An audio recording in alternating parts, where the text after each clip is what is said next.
माणसाने असं खायचं नसतं. Bad habits. मी उचलली की जिलेबी, टाकली की पुढ्यात आणि ठेवला पुढा पिशवीत. तर मला म्हणतं कसं, पोरगी लय हुशार हाय. मी म्हंटल माझी आई बी म्हणते पोरगी लय हुशार आहे, माझा बाप बी म्हणतो पोरगी लय हुशार आहे, आणि समजा गाव म्हणतो पोरगी लय हुशार आहे. खरंच पोरानं मी लय हुशार बरं का. मला विहिरीत उडी मारायला लय आवडायची बरं का. विहिरीत उडी मारायला म्हणजे पोहायला र. तुम्ही काय म्हणतासा ते, काय म्हणतासा ते, स्विमिंग. मी विहिरीत उडी मारायचे, नदीत पोहायचे. आंबा म्हणू नका, बोरा म्हणू नका, चिंचा म्हणू नका, पाडल्याशिवाय तर व्हायचीच नाही बरं का. आंब्याच्या दिवसात ही अशी लगड पकडली आणि हा असा नेम धरला की आंब्यात पडलाच म्हणून समजा, नाही तर सावी लावून आवायचं नाही बरं का. पोरांनो, बघता बघता मी मोठी झाले की, आणि लावलं की आहे ना माझ्या मागं तुमनं. आता काय तुमनं लावलं असेल ग ताई, काय तुमनं लावलं असेल. माय माझ्या ताई लय हुशार आहेत की. अगं सावे तुझं लगीन करायचंय, अगं सावे हे करू नको, अगं सावे ते करू नको, अगं सावे भाकरी शिक. पोरांनो, पण पाटातलं पाणी घेऊन त्याच्या चिखलाच्या भाकरी करायला मला लय आवडायच्या बरं का. आणि बघता बघता मला आलं की पुण्यातलं स्थळ फुल्यांचं. फुले म्हणे बाई पुण्यातलं, शिकलं सवरलेलं, तर कुठं आपल्याला शिक्षणाने काय. मी म्हंटल बाई पुणे शहर, कशी असतील तिथली माणसं, माझे आंबे असतील का नाही, माझे चिंच असतील का नाही, बाई तिथे हिर असेल का नाही, अशी प्रश्न मला पडायला लागली. आणि बघता बघता माझ्या लग्नाचा दिवस उजाडला की. आता पोरांनो, तेव्हा कुठं ना आम्हाला पोरगं कोण, कोणासोबत आमचं लगीन होत आहे. आता तुम्ही पिक्चरला जात असा, बागेत जात असा, तुम्हाला माहित होतं, आणि आला की माझं लग्नाचा दिस. मी म्हटलं बाई माझं ध्यान तर कसं असेल, जाऊन बघावं तरी. थोडं पुढे जाऊन बघितलं तर हे एवढं मोठं बाशिंग बांधलेलं, ध्यान काही दिसेना. म्हणून थोडं पुढे गेले, अगं ऐक माझा बांबूत पाय अडकला आणि पडले की मी. आणि माझा आवाज ऐकून आई आली की, अगं सावे तुला काय अक्कल फिक्कल आहे का नाही, सासरची मंडळी बसलीत की. तेवढ्यात माझं ध्यान बाहेर आलं आणि म्हणतात कसं, अहो पोरीच्या पायाला लागलंय, जरा आतमध्ये जाऊन बघा काय लागलंय बाई, माणसाला लागलंय. मी म्हंटल बाई माझं ध्यान लई हुशार आहे, हे माझं ध्यान नाही, माझं पती परमेश्वर आहे. आणि मी टांग्यात बसून पुण्याला गेले बर का. पुण्याला गेले, इथं जशी माझी आई माझं लाड करायची, तिथं माझी आऊ पण माझा लई लाड करायची बर का. आता माझी आऊ म्हणजे यांची सगळी माय नाही बर का, यांच्या मावशीची पोर. जसं जिजाऊला शिवबानं घडवलं तसं आमच्या शेठजीला आऊनं घडवलं. आमची आऊ नसती तर शेठजी महात्मा झाले नसते बरं का. जसं जिजाऊला महत्व तसं आमच्या आऊला बी महत्व बरं का. आणि मी लगीन होऊन आले की मला 100 प्रश्न पडायचे. आमचे हे उठतात, तालमीला जातात, तालमीवरून येतात, शाळेला जातात, शाळेवरून येतात आणि ही मोठी मोठी बुकं वाचत बसतात. मी म्हटले एकदा ह्यांना विचारावंच की. मन घट्ट केलं, विचारलं की अहो तुम्ही तालमीला कशा पाहिजे जाता हो. तर मला म्हणतात कसं, अगं व्यायामानं शरीर मजबूत होतं आणि मजबूत शरीरामध्ये मजबूत डोकं वास करतं, आपली बुद्धी सावध राहते. आता तुम्ही मला सांगा किती व्यायाम करतासा आणि तुमच्या पोराबाळांना किती करायला लावतासा. सारखं आपलं मोबाईल घेतलं की टिकी टिकी टिकी चालूच की. आई इकडे बसती, बा इकडे बसत, पोरग तिकडे बसत, काय चालू असतं काहीच कळत नाही.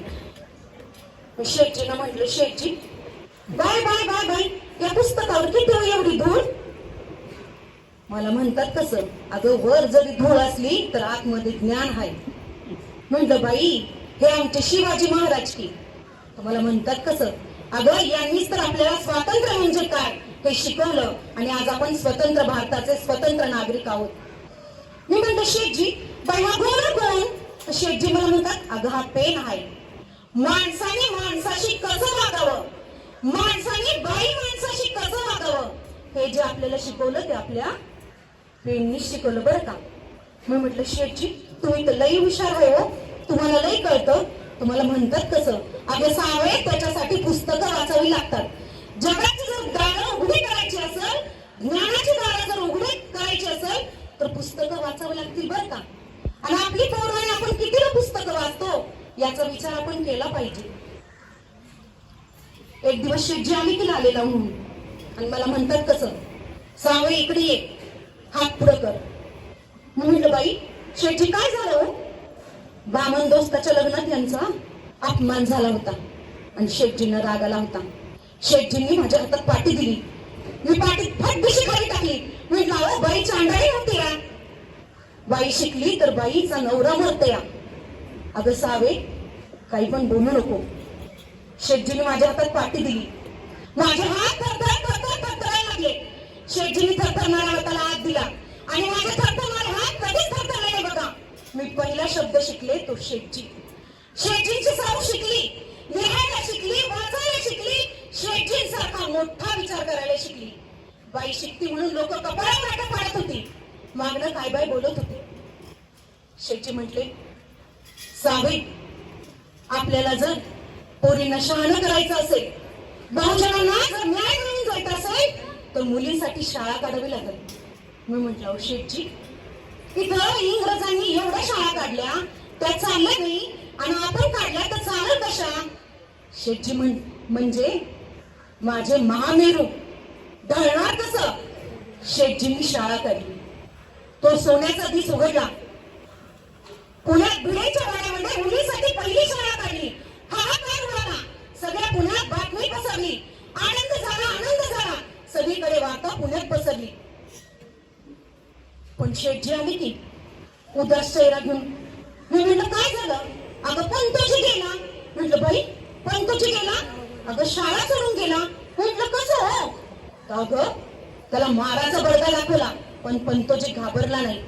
त्याला वाईट टाकण्याची धमकी दिली पण पंतोजी घाबरला नाही. त्याच्या पोराबाळांना मारण्याची धमकी दिली तेव्हा पंतोजी घाबरला. शेटजींची नजर काय वेगळीच होती. शेटजी माझ्याकडे बघत होते.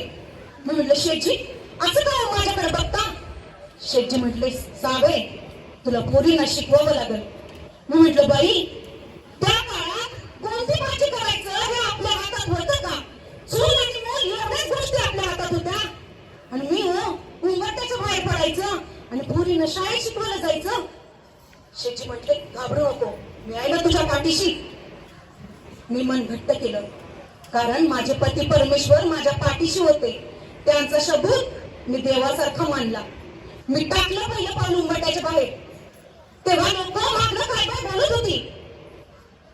अरे कोण रे ही? अरे ही फुल्याची बायको गरीवर पदर तुरु कुठं चालली म्हणायचं. मागणं अशी काय बाय बोलत होती. माझी पावलं पुढं पडत होती. शाळेजवळ आली तशी पापाचा तळ झाला. फुल्यांची बायको शाळेत शिकवायला बाहेर चाललीये अशी वार्ता पुण्यात पसरली. मी टाकलं पहिलं पाऊल शाळेत. पोरींचे चेहरे बघून माझ्या जीवात जीव आला. मी पोरींना पाठीवर शिकवायला लागलो. पोरी आ ई गिरू लागल्या. मी पोरींचे चेहरे बघितले. मी म्हंटल उद्या माझ्या ह्या पोरी शिकतील. उद्या या पोरी शिकतील आणि मोठ्या होतील आणि आपल्या शिक्षणाचा असा मोठा धक्का करतील की समाजातला दुजा भाव पळून लावतील. आणि आज ते स्वप्न मला खरं वाटतंय. माझ्या पोरी सगळ्या क्षेत्रामध्ये त्यांच्या शिक्षणाच्या गलका करतायत आणि समाजातला हा दुजा भाव पळून लावतायत. उद्या ह्या पोरी शिकतील आणि असाच गलका करतील आणि आज मला समाधान वाटतंय. दिवसा पोरींची शाळा आणि रात्री माझी शाळा अशी माझी शाळा सुरू होती. एकदा अशी शाळेत चालले होते. एक धुटिंगर माझ्या पुढे येऊन उभा होता आणि मला म्हणतो कसा माग फिरायचं. मी म्हटलं का रे बाबा चांगलं काम करते वाईट होणार काम करते का? तर मला म्हणतो कसा माग फिरायचं. बाईच्या जातीला एवढा जोर बरा नव नाही तर तुझी आबरू आम्ही साबूत ठेवणार नाही. मी असं उचलला हात आणि हाडलं थोबडात. तेव्हा कोण बाई अशी हिंमत करते? तेव्हापासून माझी समजांवर बचत बसली. आणि आता पोरीनो आपल्या पोरी एवढ्या शिकल्यात मोठ्या झाल्यात तरी अत्याचार अन्याय सहन करतायत. त्यासनी शिकवा